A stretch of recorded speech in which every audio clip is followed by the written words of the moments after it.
Pero bueno, la última ha sido, queridos amigos oyentes, que el Consejo Electoral de Venezuela dice que abre el camino del referéndum revocatorio presidencial. ¿Cómo se come esto? Vamos a escuchar este reportaje de la BOA antes de darle la bienvenida al doctor Andrés Caleca. Andrés Caleca es economista y él fue nada más y nada menos que presidente, queridos amigos oyentes, del CNE, del rector electoral en Venezuela. Vamos a escuchar. El referendo revocatorio presidencial en Venezuela es considerado como una vía legítima para desalojar del poder a Nicolás Maduro. El 10 de enero del presente año se cumplió la mitad del sexenio del mandatario, quien accedió al poder en unas elecciones consideradas como fraudulentas por la oposición y más de 50 países. El abogado constitucionalista Nelson Chiti Larroche opina que la activación del mecanismo generará estabilidad política en el país. El país quiere votar, el país quiere decidir, el país quiere pacíficamente establecer su ruta. El vocero del Movimiento Venezolano por el Revocatorio, Nickmer Evans, por su parte, destacó que para este proceso revocatorio se necesita recoger firmas equivalentes al 20% de la población que participó en los comicios de 2018 en cada estado venezolano. Porque tenemos que revocar a Maduro este año. No podemos estar postergando el mecanismo porque ya el mecanismo está bastante bien minado. Sin embargo, aún no hay consenso en la coalición opositora, bien sea porque el Tribunal Supremo de Justicia anuló en 2016 la recolección de firmas para convocarlo, o ante la posibilidad de que el gobierno actúe contra las personas que firman, como ocurrió en 2004 con la llamada lista Tascón. Aunque no se ha pronunciado tras la decisión del CNE, el presidente Nicolás Maduro hace algunos meses abrió la posibilidad de realizar un referéndum revocatorio en 2022 si el pueblo consigue las firmas suficientes, como lo exige la Constitución. Álvaro Algarra, Voz América, Muy Caracas. bien, 5:31. Bienvenido, doctor Andrés Caleca. Qué bueno tenerlo en el programa. Es Lourdes desde Miami. Feliz tarde para usted. Lourdes, buenas tardes y a todos los oyentes de tu prestigioso programa. Gracias. Lo escuchamos con muchísima, digamos, ansiedad, porque usted sabe que las cosas desde afuera se ven quizás un poco distorsionadas porque muchos venezolanos tienen muchísimo tiempo fuera del país y la realidad de Venezuela como que va cambiando, ¿no? Se va desarrollando por distintos caminos. Uno de estas, yo escuchaba ahora a esta persona decir que hay que ir al revocatorio este año porque este es el camino de sacar a Maduro. Mire, parte del problema aquí en el exterior también con los venezolanos es que están sintiendo como que están cansados de que le vendan mercancía podrida, es decir, burbujas de jabón que después no prosperan porque la realidad país es otra, ¿no? Y vi en una entrevista que le hicieron, doctor Caleca, que usted tampoco está pues muy de acuerdo con esa realización de ese referéndum revocatorio contra Nicolás Maduro. Y quisiera preguntarle por qué, en su caso, usted que está allí, que lo vive día a día, ¿por qué usted cree que no es procedente un revocatorio en este momento contra Maduro?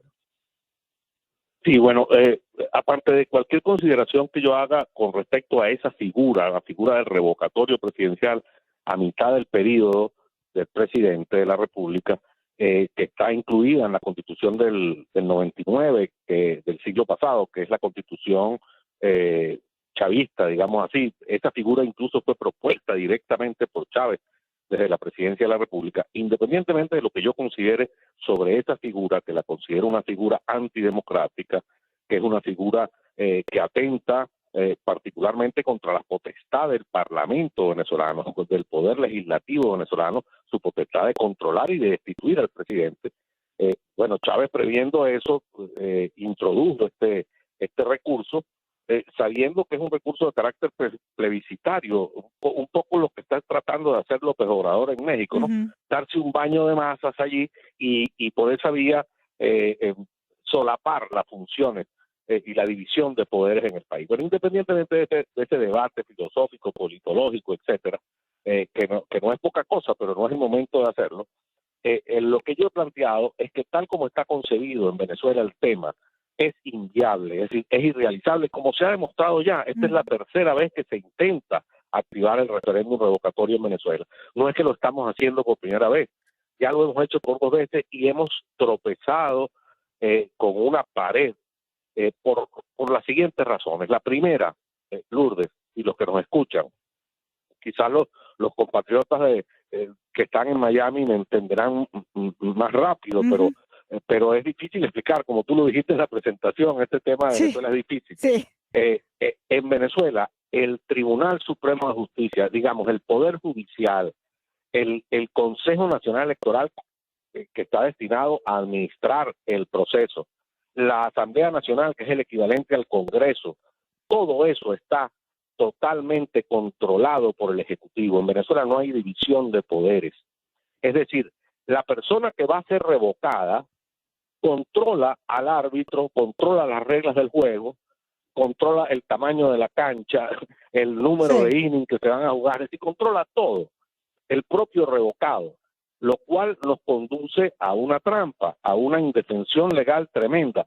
Mira, la Constitución, por cierto, cuando introduce la figura del referéndum revocatorio, le ordena o delega en la Asamblea Nacional la promulgación de una ley que regule el referéndum. Bueno, esa ley nunca se ha hecho.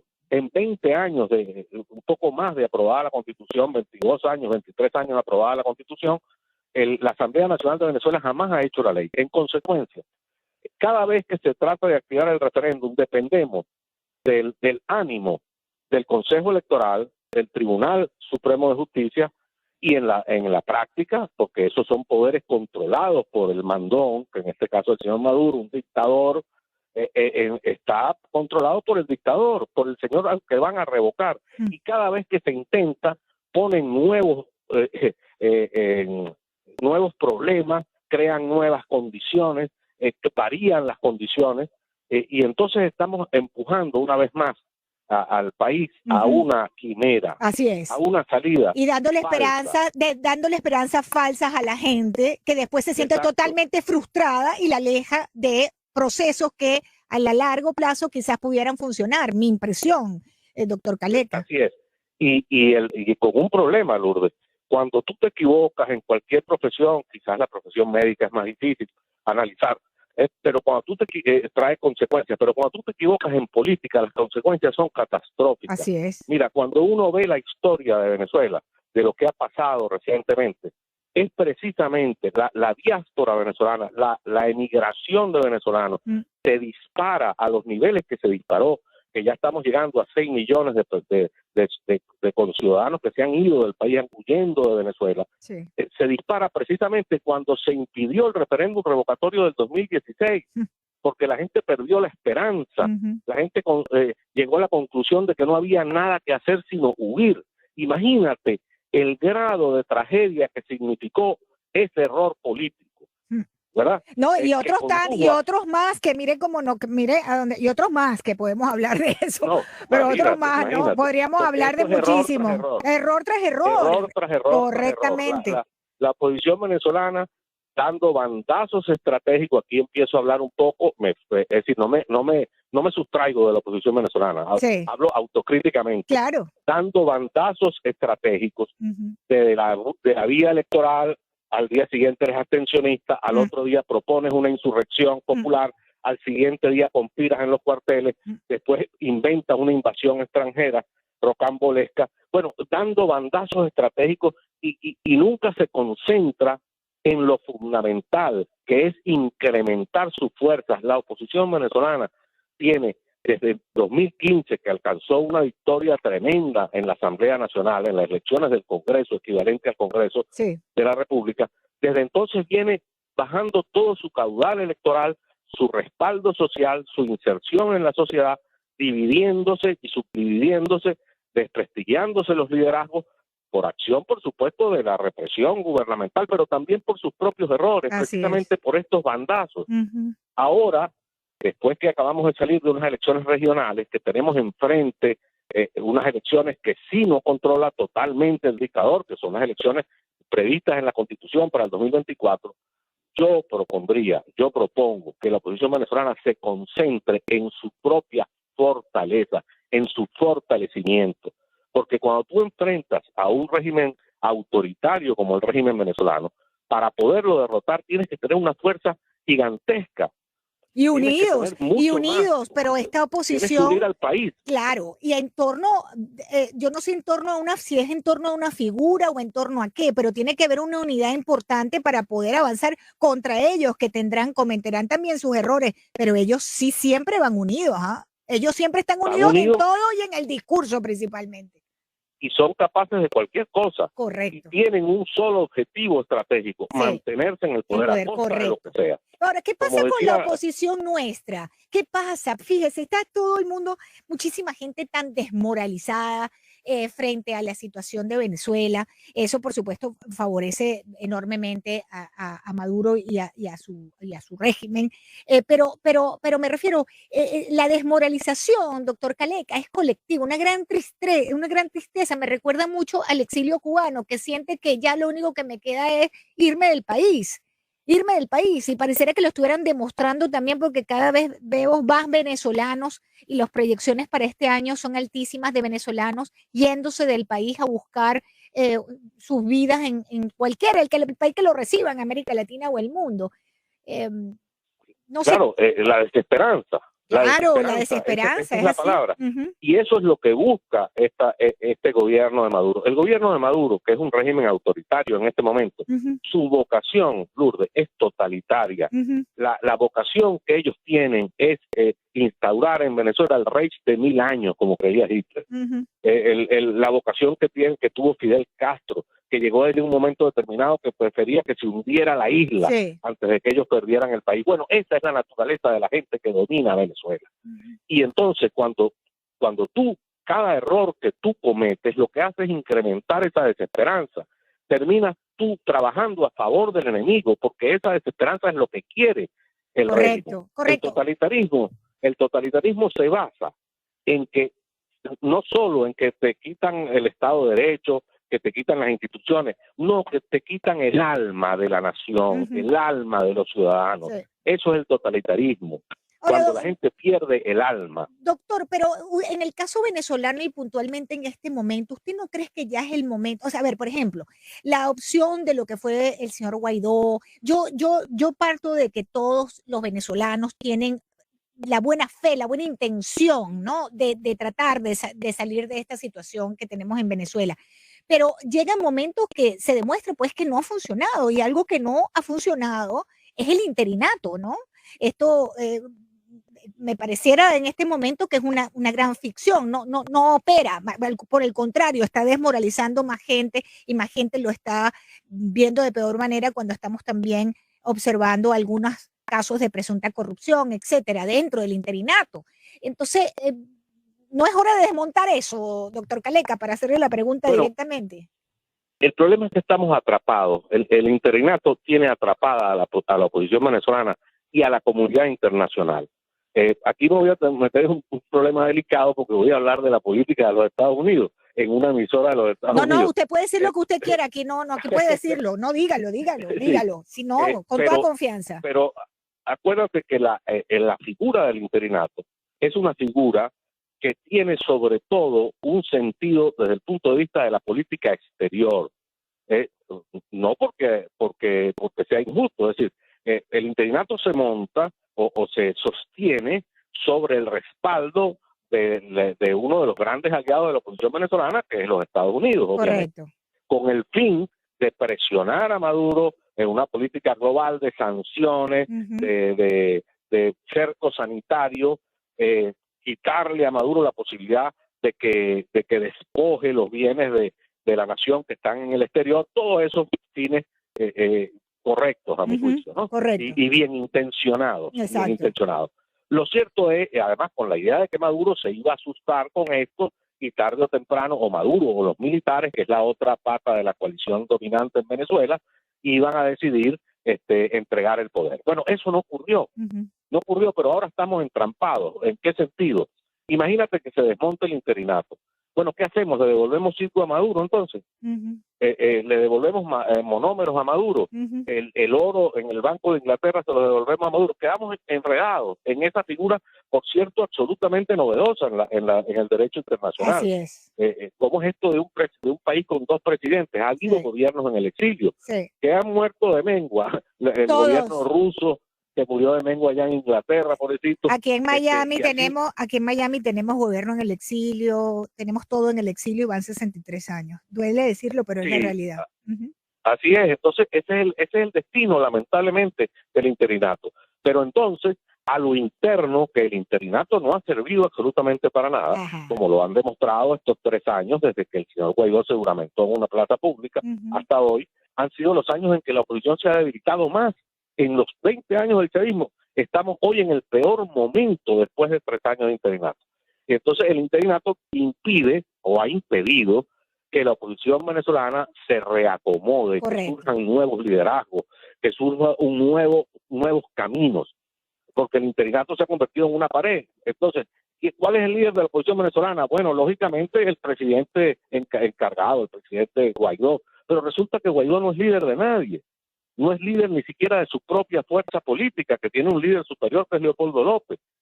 Entonces, Y además la todos oposición divididos, está y además todos divididos también, y todos por divididos. eso, No hay porque unidad de no ningún hay un tipo, no se liderazgo. puede hablar de la oposición porque están todos divididos. Sí, entonces fíjate tú cómo el interinato se ha convertido a lo interno Ujú. en un problema. ¿Y En un cómo se problema, soluciona pero que no es esto? fácil Porque el remontar. país se merece una oposición que de verdad se opere, ¿no? Y que de verdad pueda avanzar para, como usted dice, enfrentar al gobierno de Nicolás Maduro. ¿Qué alternativa hay, doctor Caleca? Bueno, mira, no hay una solución fácil como nunca en política la hay, Ujú. pero fíjate tú, se habla mucho en Venezuela, los Estados Unidos habla de eso, los aliados internacionales, la Unión Europea, la oposición venezolana, el gobierno venezolano, todo el mundo habla alrededor de la mesa de negociación de México entre el Sí. gobierno y un sector de la oposición. Y yo lo digo permanentemente, ¿y para cuándo se va a instalar una mesa de negociación entre la oposición venezolana? Yo digo que nuestros aliados internacionales y particularmente los Estados Unidos, que se ha involucrado como ningún otro en esta crisis venezolana, y eso habrá que agradecérselo a los Estados Unidos toda la vida, deben presionar a esta posición, así como cuando lo castigaban a uno cuando estaba pequeño y lo encerraban en un cuarto con los hermanos, hasta que ustedes no salgan y dejen de pelear, no salen del cuarto. Bueno, a la oposición venezolana hay que hacerle algo así. Señores, hay que sentar a todos los líderes de la oposición venezolana, excluyendo, por supuesto, a los que ya se vendieron al gobierno, porque Ujú. en este proceso de desgaste, Sí, el gobierno muy hábilmente ha ido corrompiendo a parte de la oposición venezolana. correcto. Y hoy tenemos en el seno de la oposición unos verdaderos esquiroles. Ujú. Bueno, pero todo el mundo sabe quiénes son. Exacto. Aislados esos señores y con una visión de amplitud, más allá de Guaidó, con Guaidó, por supuesto, pero más allá de Guaidó, más allá de María Corina, más allá de Capriles, sentar a todo el amplio espectro de la oposición venezolana para consensuar dos cosas imprescindibles para poder dar un paso más. La primera, una coordinación entre todos. La tuvimos en el pasado, fue exitosa. La única vez que la oposición ha tenido éxito fue cuando se coordinó en aquello que se llamó la Mesa de Unidad Democrática, Correcto. con unas reglas claras, Sí. con una vocería única, Sí. con un objetivo único y que se defina una estrategia única. Y las estrategias no se pueden estar cambiando todos los días porque dejan de ser estrategias. Pero es que se los convierten en políticos acciones nuestros tácticas. tienen un tema allí de no ceder espacios y de verdad se creen algunos, se creen dueños de Venezuela y de verdad se creen dueños de la oposición, doctor Bueno, Caleca. serán Ahí hay barridos, figuras Luz, serán barridos. enquistadas que se creen que son los dueños y resulta ser que no representan a nadie, doctor Caleca. No representan a nadie. Las encuestas te señalan que, mira, que a pesar de que el gobierno de Maduro tiene un 80% de rechazo de la población, apenas el 10% apoya a los partidos de la oposición sumados. Es decir, Imagínese qué tristeza. todos los partidos de la oposición no llegan al 10% de apoyo popular, ¿verdad? Esa es la realidad. Entonces, ¿qué estamos hablando? Peleando por una botella vacía. Nosotros, ¿qué va a ocurrir? Los hechos, si esa oposición no logra coordinarse estratégica y organizativamente, va a ser barrida, pero esos son procesos lentos. Entonces tú vas a terminar siendo tan culpable como Maduro de esta tragedia que vive Venezuela. No podemos eludir la responsabilidad de la oposición. Y usted, la sociedad civil, claro, los que no somos políticos, tenemos que exigirle a los políticos respuestas. no solo O que existe se la Maduro, vayan, yo decía, o que se vayan, o que vayan, dejen exacto. los espacios para nuevos liderazgos, porque es que están enquistados. Entonces, el partido de Leopoldo, el partido del otro, que no me acuerdo ahora cómo se llama, de la DECO, el partido de no sé quién, y entonces son como si fueran verdaderamente los dueños de los partidos, ¿no? Bueno, la gente no los quiere, váyanse, pero hay que ser muy grande para irse y dejar su partida. Yo no veo a Henry Ramos Ayub, por ejemplo, haciendo algo así. Bueno, pero No si sé. no se van, lo irán. Si esto no lo resuelve, lo irán. Yo decía en una declaración de prensa que di ayer, nosotros los venezolanos, la sociedad civil venezolana, los que no somos directos, tenemos que darle un golpe a la mesa, un desafío, no solo a Maduro, sino a la oposición venezolana, Claro. un golpe duro. Señores, ustedes se montan, se encaraman a resolver los problemas del país, o váyanse, Exacto. o váyanse. El problema es que irse, Lourdes, y hay que ser muy claro en esto, el recambio de liderazgos, empezar de cero, reseteo, como dice ahora en el lenguaje informático, resetear la computadora, bueno, eso lleva 5 o 6 años. O sea, ¿y cuál es la tragedia de Venezuela? ¿Hasta cuándo Venezuela puede aguantar esto? Así es. 5 o 6 años donde el totalitarismo se va asentando, no son 6 años, los otros juegan, los otros sí están jugando, sí saben lo que están haciendo. Así es. Están copando todos los espacios. Entonces vamos camino a Cuba, vamos camino a otra Cuba, porque muy parecido le pasó a la oposición cubana también. Hay que estudiar qué pasó con la oposición cubana. Bueno, en primer lugar, la gran mayoría se fueron, bueno, los fusilaron, qué sé yo. Al principio era una situación distinta, correcto. Sí, pero se fueron y se dividieron todos. Y ahí está reinando el tarado de Díaz Canel, en un país con tanta gente brillante como es Cuba. Y fíjese lo que está costando, y lo que está costándose, Carlos, que esos levantamientos de la gente en la calle, hambrienta, enferma, como fue el 11 de julio pasado en Cuba, el doctor Caleca les ha causado, porque es un régimen criminal, les ha causado este encarcelamiento y esta persecución y esta arremetida violenta del régimen contra esos que se levantan, pero que ya entendieron que desde afuera no hay vida, que hay que hacerlo desde adentro. Si tú quieres sacarlos, tienes que levantarte allí pese a todas las condiciones. Y eso yo creo que eso es lo que ha entendido también el pueblo cubano en este momento. Años después, 63, doctor Caleca. 63, doctor Caleca. Entonces, ese es el destino que nos espera a nosotros.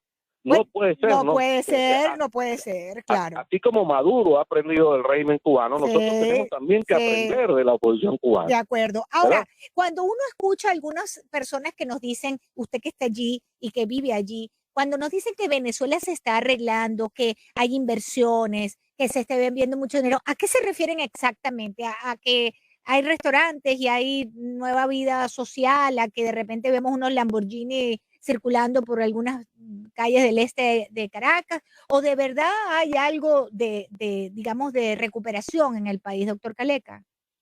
Mira, hay unas burbujas económicas como consecuencia de que Venezuela se ha convertido en una gigantesca lavadora de dinero de los carteles de la droga internacionales y lavadora del dinero de los corruptos de este gobierno. Mira, la corrupción en Venezuela que ha alcanzado, el nivel de corrupción que ha alcanzado el régimen chavista, no lo había conocido Venezuela ni siquiera en el siglo XIX, ni en el siglo XVIII.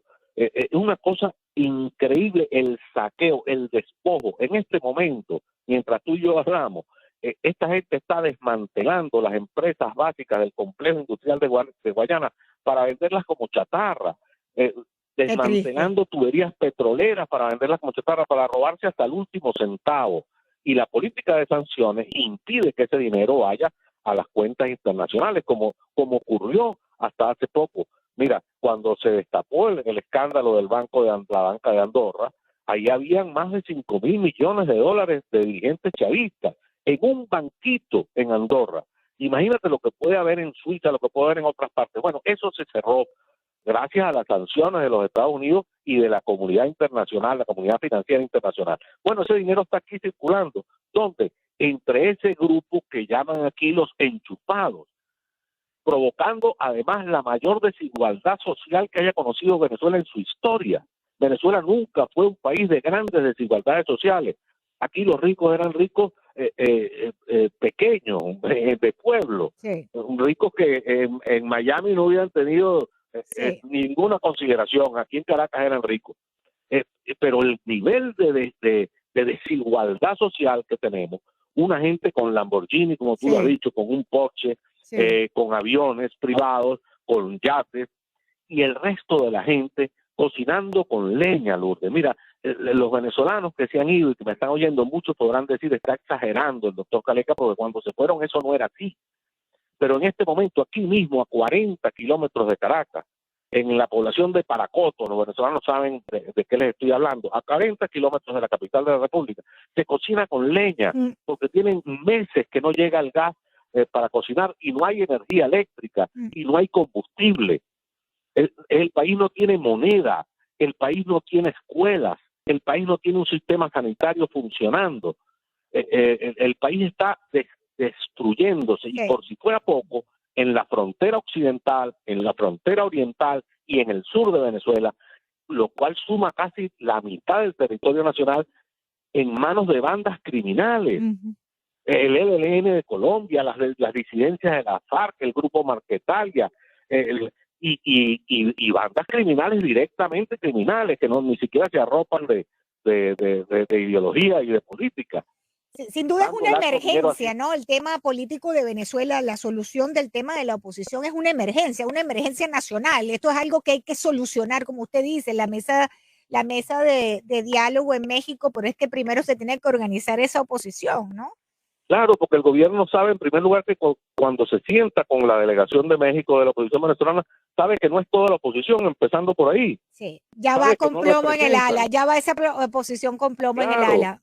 Claro, y se burlan de ellos. La cara de cinismo de la delegación del gobierno, a uno le hierve la sangre, burlándose de la oposición venezolana. Porque la oposición venezolana no tiene la fuerza suficiente para enfrentarse y para sentarse de tú a tú con el gobierno. ¿Y dónde está su poder? Porque nunca vamos a tener la fuerza militar que tienen.